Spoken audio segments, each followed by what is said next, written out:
Bapak Ibu sekalian, kita buka acara ini dengan mendoakan malaikat Tuhan dalam nama Bapa dan Roh Kudus. Amin.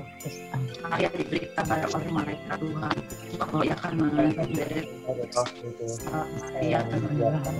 Tuhan serta terpujilah Engkau di antara wanita dan terpujilah buah tubuhmu Yesus. Santa Maria, Bunda Allah, doakanlah kami yang berdosa ini sekarang dan waktu kami mati. Ini hamba Tuhan, terjadilah pada padaku Katakan, terpujilah Engkau di antara wanita dan terpujilah buah tubuh Yesus. Santa Maria, Bunda Allah, doakanlah kami yang berdosa ini sekarang dan waktu kami mati. Sabda sudah menjadi daging dan tinggal di antara kita. Dia Tuhan Cinta, terpujilah Engkau di antara wanita dan terpujilah Tuhan Yesus.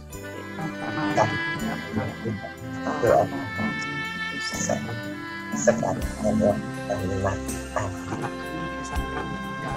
supaya kami dapat menikmati janji Kristus. Marilah berdoa. Ya Allah, karena kabar malaikat kami mengetahui bahwa Yesus Kristus pernah menjadi manusia. Karena rahmat-Mu ke dalam hati kami, supaya kabar sengsara dan salib-Mu kami dibawa kepada kebangkitan yang mulia, sebab Dialah Tuhan pengantara kami. Bapak, terima kasih ya Bapak atas kasih berkat pernikahan dan kesehatan yang telah memberikan pada kami semua di sini sampai pada pagi ini ya Tuhan. Tuhan, saya terima kasih juga karena kami dapat kembali beraktivitas hari ini. Dengan kami kembali beraktivitas, kami akan beraktivitas kami dengan menggunakan sabda-Mu lewat ibadah kami nomor 10 Susila Gunawan. Kiranya Engkau selalu menciptakan Roh Kudus pada kami semua di sini agar kami dapat menerima sabda dengan baik dan diberikan dengan baik oleh-Mu. Semua doa ini kami sampaikan dalam nama Tuhan kami Yesus Kristus yang hidup kuasa Tuhan yang Maha. Amin.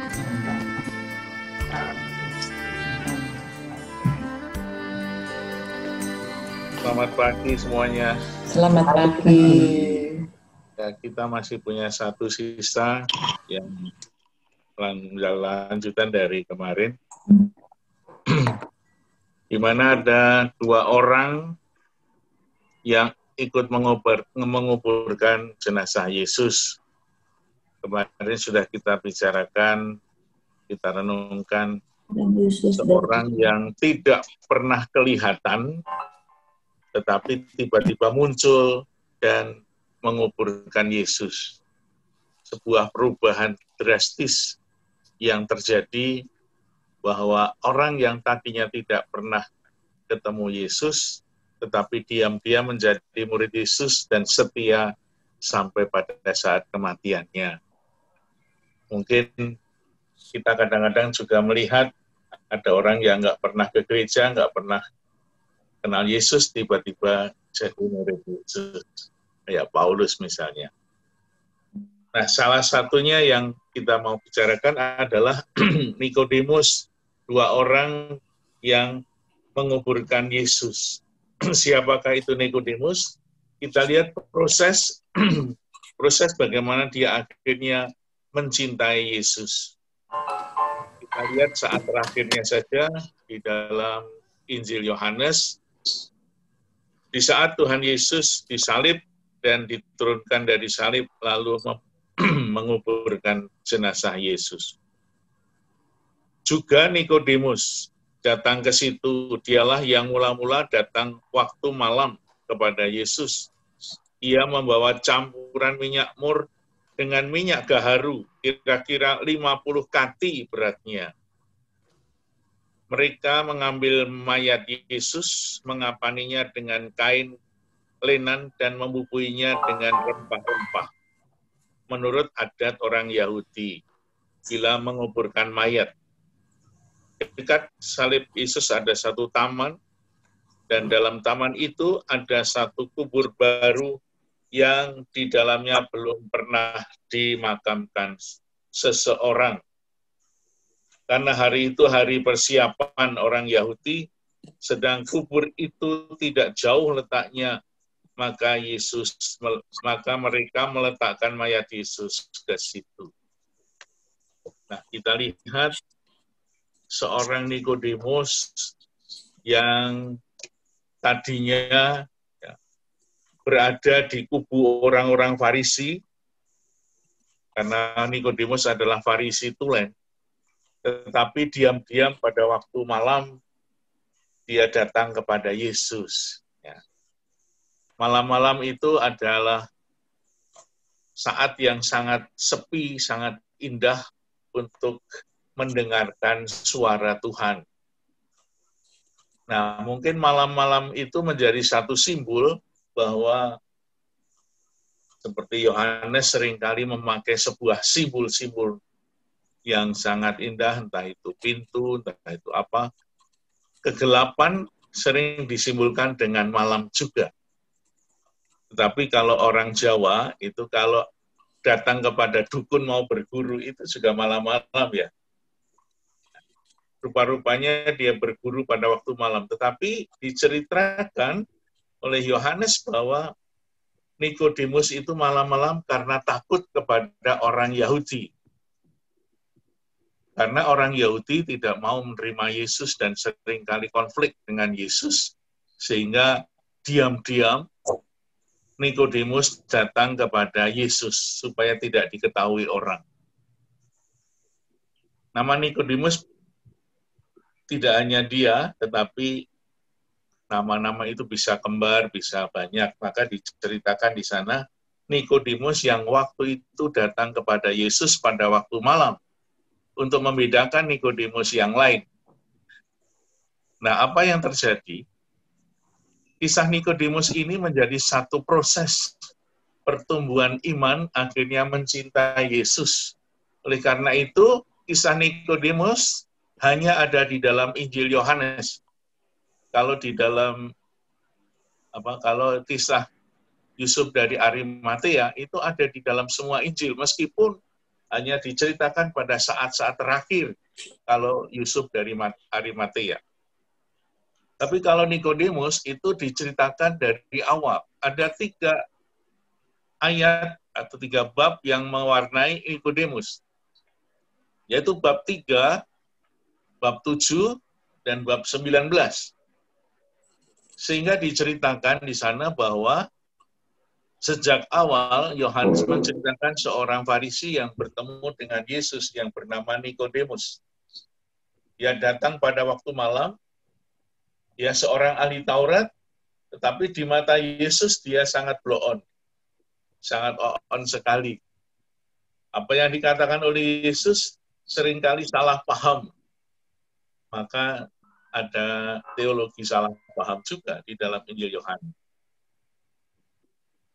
Apa yang dikatakan oleh Nikodemus ketika ditanya oleh Yesus? Saya tidak tahu. Kalau orang tidak dilahirkan kembali dalam roh, maka dia tidak akan masuk ke dalam kerajaan surga. Dia salah paham. Bagaimana mungkin seorang yang sudah tua masuk dalam rahim ibu? Dasar kamu goblok, Nikodemus.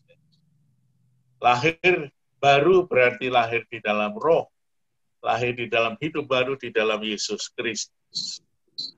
Lalu mereka bertemu, atau Nikodemus sering bertemu dengan Yesus, berguru luar biasa. Akhirnya dia mulai berani tampil di depan teman-temannya. Waktu itu bab 7 diceritakan, Nikodemus membela Yesus.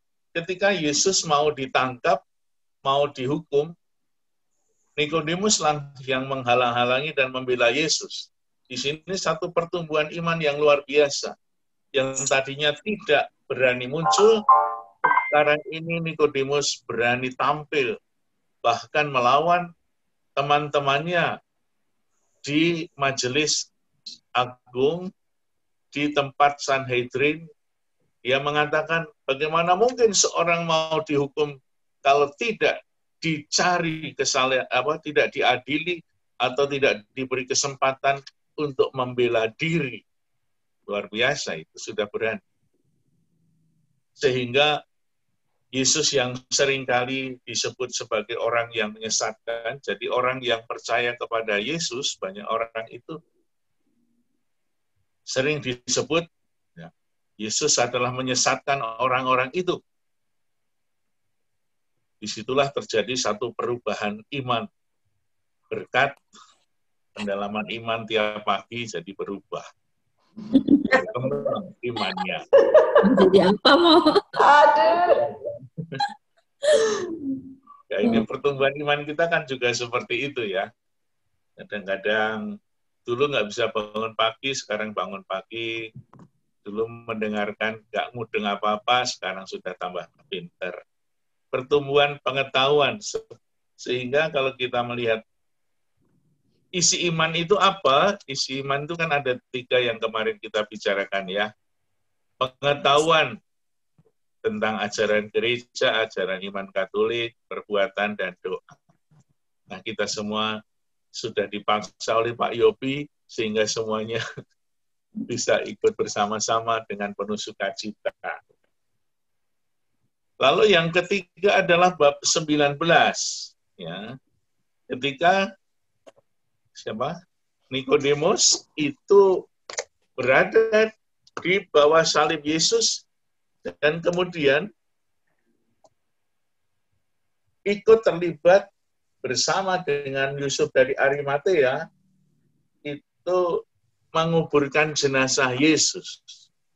Yang mengherankan bahwa Nikodemus itu luar biasa ketika dia membawa 50 kati ya, minyak gaharu yang luar biasa.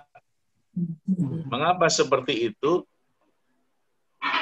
Rupa-rupanya proses iman yang dimiliki oleh Nikodemus mencapai puncaknya justru pada saat Yesus wafat. Satu perubahan terjadi bahwa dulu dia memusuhi Yesus, sekarang menjadi murid Yesus yang luar biasa. Ya. Yusuf dari Arimatea itu membawa 30 kilogram, kalau 50 kati itu sama dengan 30 kilogram minyak wangi, bayangkan tuh, bawahnya bagaimana ya. Ya. Kalau kita melihat peristiwa Yesus yang ada di Betania waktu itu tidak seberapa banyaknya ketika Maria, saudaranya Marta itu mengurapi Yesus. Sehingga Yudas pernah mengatakan, daripada buang-buang seperti itu, lebih baik untuk menyumbang orang miskin.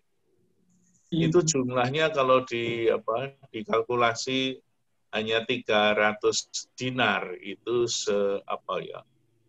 sebanyak gaji seorang pegawai standar ya, selama setahun. Tapi ini yang dibawa oleh Nikodemus itu 30 kilogram, luar biasa. Ya. 30 kilogram itu untuk mengurapi jenazah Yesus. Di dalam tradisi di sana, membawa rempah-rempah atau minyak gaharu itu menjadi sebuah tradisi ketika mereka menguburkan jenazah. Semakin orang itu punya kedudukan tinggi, semakin banyak minyak wangi atau minyak gaharu yang dibawa. Misalnya seorang sejarawan ya, di dalam zaman Yesus itu ada sejarawan namanya Flavius Josephus, bukan penulis Injil tetapi seorang ahli sejarah. Ahli sejarah itu punya banyak catatan juga khususnya ketika Yesus hidup dan juga Yesus sampai mati di kayu salib dan sampai kebangkitannya. Flavius Josephus itu namanya, pernah mencatat bahwa ketika Herodes Agung itu dikuburkan, itu itu diiringi oleh 500 orang budak dan membawa rempah-rempah sebagai perlengkapan penguburan. Jadi kalau Nikodemus itu membawa begitu banyak minyak gaharu untuk menguburkan jenazah Yesus, itu menjadi sebuah ungkapan bahwa Nikodemus menghormati Yesus sebagai seorang raja. Iman Nikodemus tidak hanya sampai pada sebuah persahabatan dengan Yesus, mengenal pribadinya, tetapi mengimani Yesus sebagai seorang raja. Ya. Kita ingat bahwa pada saat Yesus lahir, itu juga ada 3 orang Majus yang membawa minyak gaharu atau minyak mur.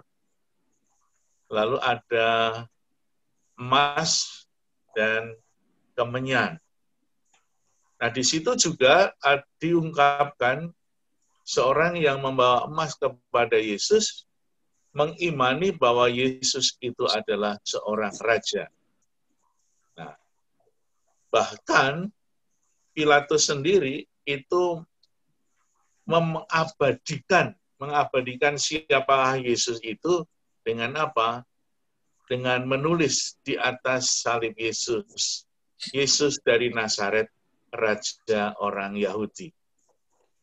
Jadi dari 3 bab yang ditulis oleh Yohanes, bab 3, bab 7, dan bab 19, merupakan sebuah lukisan pertumbuhan iman dari seseorang yang tadinya tidak mengenal, tapi kemudian tertarik dan bertobat, akhirnya cintanya terungkap di dalam peristiwa penguburan Yesus. Bahkan penguburannya bukan biasa-biasa saja, tetapi Nikodemus mengungkapkan keyakinan bahwa Yesus yang wafat di kayu salib itu adalah seorang raja.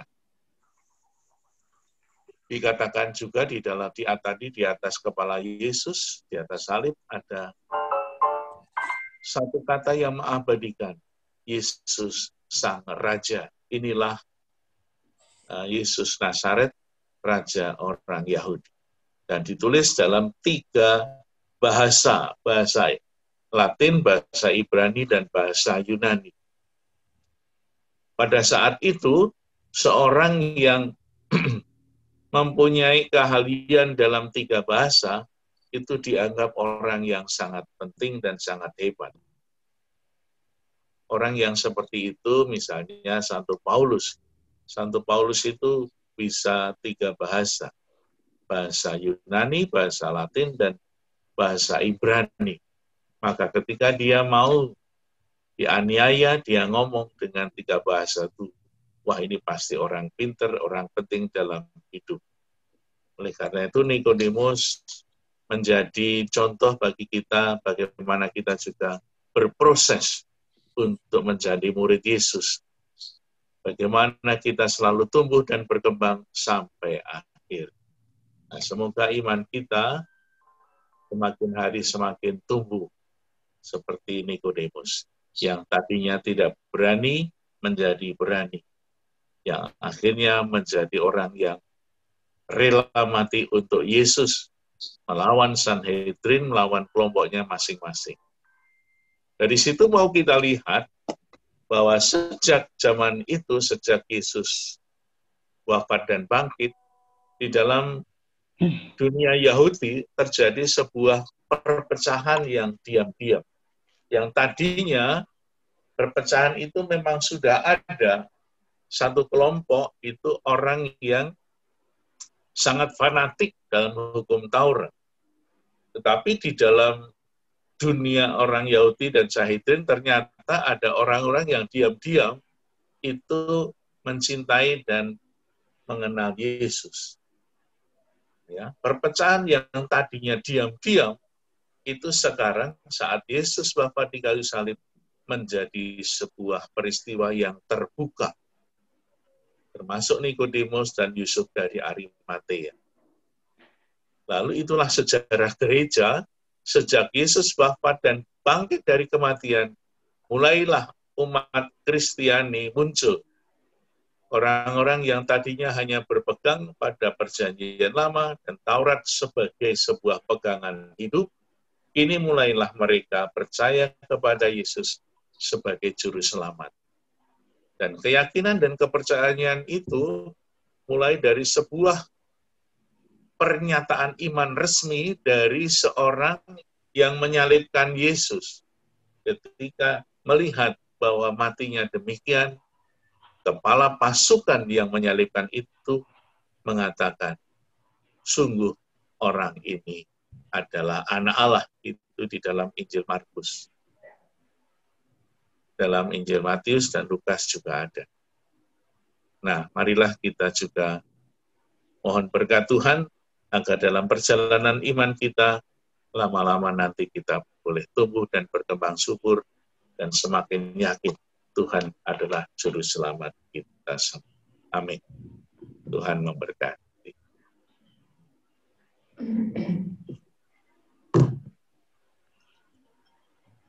Silakan Bapak Ibu yang ingin berkomentar atau bertanya. Di tempat saya suara Romo putus-putus. Mungkin semoga di tempat Bapak Ibu lancar semua ya. Lancar kok. Ayo silakan Bapak Ibu. Pak Edi mau tanya? Silakan Pak Edi. Lancar, suara Romo ditangkap bagus. Oh bagus di situ. Oke. Silakan Bapak Ada Ibu. yang mau sharing siapa pengalaman imannya baptis dewasa, baptis kecil atau baptis bayi, pertumbuhan imannya seperti apa?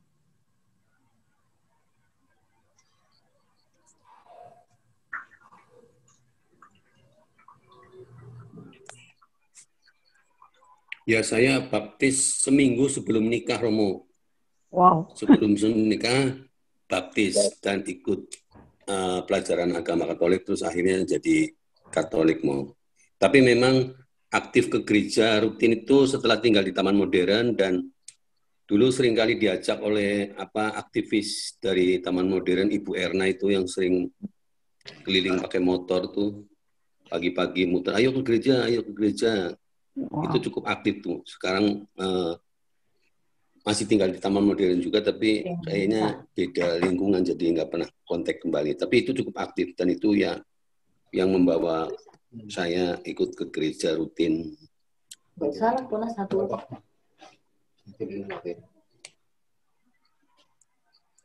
Ya, terima kasih Pak Edi. Pak Edi ini tiap pagi ke gereja waktu belum ada pandemi, jadi tiap pagi ketemu di gereja. Iya, ketemu Romo. Ya, luar biasa imannya. Enggak. Kayaknya Pak Markus tuh mau bicara. Ya, kalau saya baptisnya waktu masih SD, tapi ya rajin pada waktu masih SMP, masih SD, terus SMP, SMA, itu ya yang Katolik KTP. Nah, kemudian ya semakin bertumbuh dan merantau, akhirnya saya setelah nikah baru dengan pasangan saya rajin ke gereja, sehingga saya mulai mendalami itu karena memang ada di daerah terpencil di hutan, sehingga saya aktif di gereja. Dengan aktifnya itu membuat saya bertambah semangat untuk menggerakkan atau bersama komunitas membangun gereja membangun komunitas gereja di daerah di hutan. Itu ya kesan saya bahwa tadinya KTP, kemudian yang terpencil saya berjuang untuk meningkatkan iman saya dan bisa bergabung bersama komunitas saya waktu itu di tengah hutan di Sulawesi. Ya. Sekarang saya menikmati, senang untuk bergabung sama siapa saja. Ya, mungkin juga karena usia dan tidak ada kegiatan yang mengikat, sehingga saya senang untuk bergabung bersama semua orang yang punya tujuan sama, yaitu mendapat sukacita dalam hidup atau komunitas gereja. Itu saja. Terima kasih.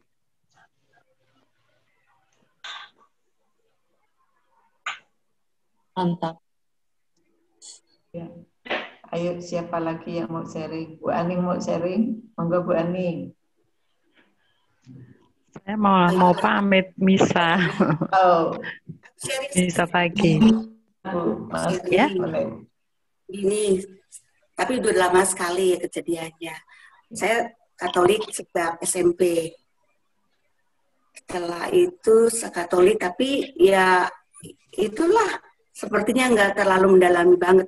Yang penting Katolik karena saya mau masuk sekolah di CDS itu di CDS Semarang harus beragama Katolik. Jadi saya masuk situ, saya dibaptis Katolik. Udah itu biasa aja begitu, nggak ada yang berkesan. Terus tiba-tiba saya menikah juga secara Katolik. Terus ya sering ke gereja, sering apa, tapi nggak apa ya, nggak seperti sekarang. Agak berdoanya juga ya asal ke gereja aja gitu. Terus tiba-tiba pergaulan teman saya itu tidak ada yang Katolik, saya sendiri yang Katolik. Mereka tuh aktif sekali dalam persekutuan doa, panggil pendeta-pendeta yang terkenal gitu ya. Komunitasnya semua Kristen semua. Tiba-tiba saya tertarik, bukan tertarik, saya seperti dipaksa untuk ikut. Sampai saya dijemput, diantar, di apa, nggak usah pergi sendiri, saya jemput. Oke, saya mau. Tiba-tiba saya udah dimasukkan ke ruangan. Dalam ruangan itu ada pendeta. Pendeta itu bilang, kamu mau supaya ikut agama dia. Di dalam ruangan saya sendiri dengan pendeta itu. Tiba-tiba saya udah, ya oke, saya mau gitu. Tiba-tiba saya bawa masuk ke ruangan sendiri dengan pendeta itu. Setelah didoakan, tiba-tiba saya tuh bisa berontak. Tidak, saya tidak mau. Saya harus tetap Katolik. Jadi terus saya bilang, saya minta waktu lagi karena saya masih belum bisa mendalami agama Kristen. Tiba-tiba setelah keluar dari situ, saya seperti diingatkan bahwa ini loh agama kamu dari dulu. Kenapa kamu kok melenceng gitu. Tiba-tiba setelah itu, sepertinya Tuhan tuh pegang kepala saya. Supaya saya tuh jangan ikut agama itu. Ya, puji Tuhan, sampai sekarang setelah itu saya tidak datang lagi ke situ dengan alasan yang kuat, yang benar. Akhirnya saya tetap di Katolik. Dan dalam masa-masa sekarang, saya sekarang lebih mendalami lagi agama ini. Terima kasih. Hanya itu. Bagus, Bu Erni. Ya, semoga bergabung di Perekat makin mendalamin ya Bu ya. Karena kita tiap pagi bisa belajar bersama dengan Romo Gun dan juga teman-teman yang mendukung kita. Ya, ada lagi? Masih ada waktu 1 menit? Bu Lili ini biasa banyak pengalamannya. Silakan Bu Lili, pengalamannya Bu Lili. Belum, Pak. Belum, hari ini belum ya.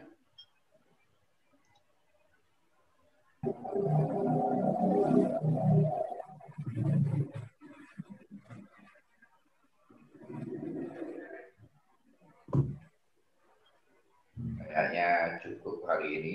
Ya. Oke, silakan Bu Mai, boleh tutup doa. Saudara sekalian, kita tutup dengan doa. Dalam nama Bapa, Putra, dan Roh Kudus. Amin.